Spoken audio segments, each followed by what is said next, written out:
বৈষম্য বিরোধী ছাত্র আন্দোলনের সরব ছিলেন বাংলাদেশ ও পশ্চিমবঙ্গের জনপ্রিয় অভিনেত্রী রাফিয়াত রশিদ মিথিলা। এরপর বন্যার সময়ও নিজের সাধ্যমতো দুর্গতদের পাশে দাঁড়িয়েছেন এই অভিনেত্রী।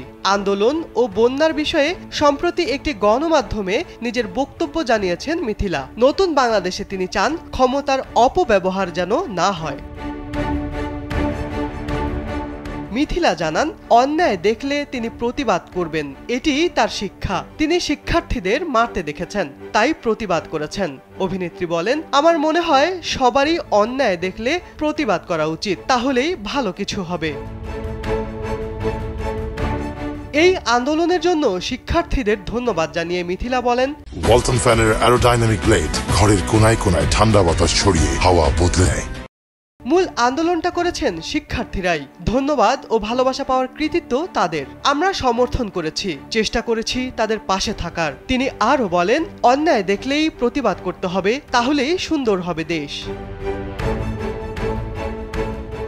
আন্দোলনে শহীদদের স্মরণ করে মিথিলা বলেন, যার পরিবারের সদস্য মারা গেছেন তারাই অনুভব করছেন ঠিক কতটা কষ্ট হচ্ছে, কত কি হারিয়েছেন। এই বেদনা সারা জীবন থেকে যাবে তাদের। এসব হত্যা যখন দেখেছি, মানবিক বিবেচনা থেকেই সোচ্চার হয়েছি।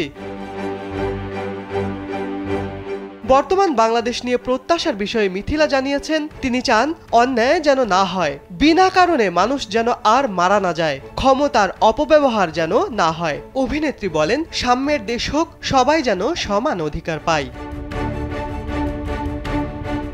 অন্যদিকে স্মরণকালের ভয়াবহ বন্যার মুখোমুখি হয়েছে বাংলাদেশের বেশ কিছু জেলা। তবে দুর্গতদের সহায়তায় কাঁধে কাঁধ মিলিয়ে কাজ করেছে দেশের ছাত্র জনতা। সোচ্চার ছিলেন শোবিজ তারকারাও। মিথিলা বলেন, বন্যার এই সময়টাতেও ধর্ম বর্ণ নির্বিশেষে সবাই নিজের সাধ্যমতো বন্যার্তদের পাশে দাঁড়াচ্ছেন। এটাই বাংলাদেশ, বাংলাদেশটা সাম্যের হোক।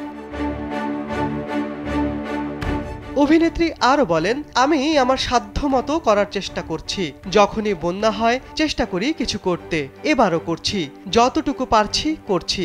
এখানেও দলমত ধর্মবর্ণ নির্বিশেষে সবাই সাধ্যমতো পাশে দাঁড়াচ্ছেন, এমনটাই হওয়া উচিত।